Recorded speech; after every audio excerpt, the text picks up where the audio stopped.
நாமக்கல் புரியுது, 2 நாமக்கல் பிரிச்சு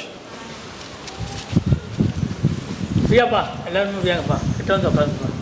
ஒரு புதுசாக பரீட்சை ஒன்று ரெடி பண்ணியிருக்கேன், அதை பாஸ் பண்ணி கொடுக்கணும்.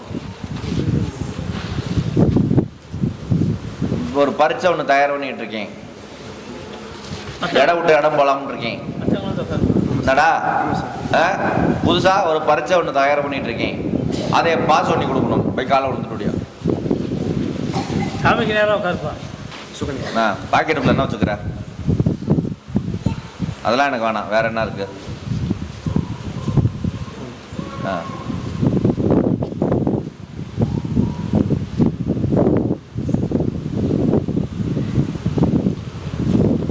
எந்த நாடு போகலாம்? ஜப்பான் போகலாமா? என்னத்துக்கா போகலாம்? படிக்கவா வேலை செய்யவா? படிச்சுக்கிட்டே சைடு பிஸ்னஸ் வேலை செய்யலாம்னு. ஜப்பான் போனோம்னா கொஞ்சம் காசு நிறைய சம்பாதிக்கலாமா? எவ்வளோ சம்பாதிக்கலாம்? இதே மாதிரி தான் ஒரு 2 ஆண்டுக்கு முன்னாடி ஒரு பையனை கூட்டு வந்து கேட்டேன், யாராவது உங்கள் அண்ணனா காலை ஒன்றுடியா? இதே மாதிரி தான் ஒரு 2 ஆண்டுக்கு முன்னாடி ஒரு பையனை கூட்டு வந்து, இவனுக்கு வெளிநாடு சான்ஸு கிடைக்குமா கிடைக்காதா, பரீட்சை பாஸ் பண்ணுவானான்னு கேட்கும்போது நான் விளக்க சொல்லிவிட்டேன். இவனுக்கு வெளிநாடு உறுதி பண்ணிட்டேன், பாஸ்போர்ட்டு அடிச்சுட்டேன், விசா உறுதியாயிடுச்சு, நான் அமுச்சுறேன்டான்னு சொல்லிவிட்டேன். இப்போ எங்கே இருக்கேன்? எந்த நாட்டில் இருக்கேன்? லண்டனில் இருக்கேன். போய் காலம் வந்துட்டுடியா தாட்டி விட்டேன் லண்டனுக்கு. அதே போல் இப்போ உன்னுடைய காலம் வந்துட்டுருக்கு. நான் இருந்து இந்த பரீட்சையில் உன்னை பாஸ் பண்ணி விட்டு நான் தேர்ச்சி பெற வச்சு உன்னை வெளிநாடு சான்ஸுக்கு கருப்பசாமி தாட்டி விட்டு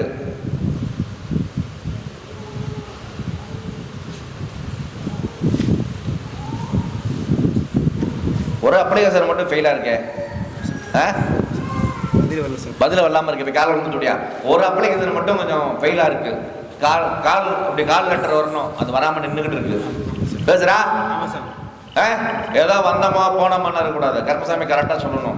ஒரே அப்ளிகேஷன் மட்டும் பெண்டிங் நிற்கிது, அதுதான் போன வாங்கியிருக்கேன். ஒரு அப்ளிகேஷனை பாஸ் பண்ணி விட போகிறேன்.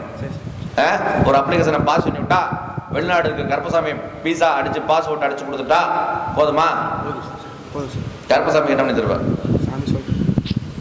நீ சொல்லு. அன்னதானம்.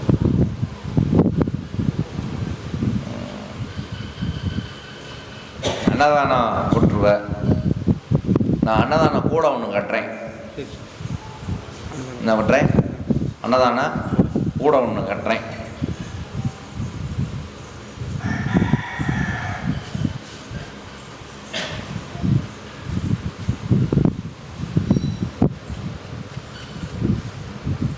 அங்கே போய் சம்பாதிக்கிற முதல் தொகை கருப்பசாமிக்கு வந்துடணும். என்னடா? ஆமாம், முதல் காசு கருப்பசாமிக்கு வந்துடணும். உன் பேர் விளங்குற மாதிரி அன்னதானம் கூடத்துக்கு ஒரு நாள் என்றதை செஞ்சுக்கோ. பேரை சொல்கிறா? சுகணேஷ் சார்.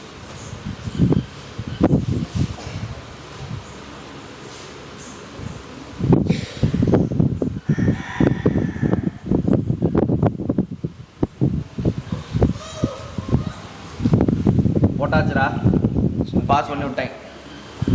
வேறு என்ன வேணும்? யாருன்னா ஒரு கம்பெனிக்கு இன்டர்வியூ போயிருக்கான், பாஸ் பண்ணி விட்றேன். ஓடு.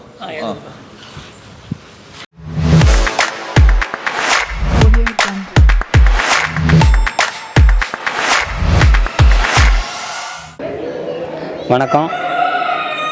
நாங்கள் விருதுநகர் மாவட்டம் சாத்தூர் பகுதியிலேருந்து வரோம்.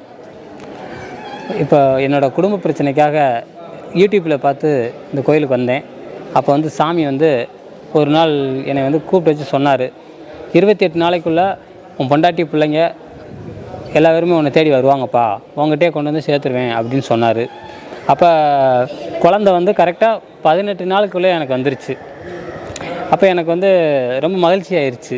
அப்போ தான் குழந்த மட்டும் நம்ம பக்கம் வந்துருச்சே, அப்போ இன்னும் மனைவி பையன் இன்னும் வரலையே அப்படின்ற ஒரு சின்ன வருத்தம் இருந்தாலும் என் குழந்தை கிடந்த சந்தோஷத்தில் எனக்கு என்ன பண்ணுறதுன்னு தெரியல. மறுபடியும் ஐயா கருப்பசாமியோட காலை பிடிச்சி மறுபடியும் என்னை எப்படியே என் குடும்பத்தை என் பக்கம் கொண்டு வந்து சேர்த்துருவாருங்கிற ஒரு நம்பிக்கை இருக்குது. அவரே என்னை வாழ வைப்பாருங்கிற நம்பிக்கை இருக்குது. அதனால் ஐயா கருப்பசாமிக்கு என்றைக்கும் போல் நன்றி நன்றி நன்றி. அவன் காவல் தெய்வம், காக்கும் தெய்வம். அவனை நம்பி சரணடைஞ்சவங்களை அவன் காப்பாத்தாம விட்டதா சரித்திரமே கிடையாது. நீ அங்க போய் முறையிடுதாயி.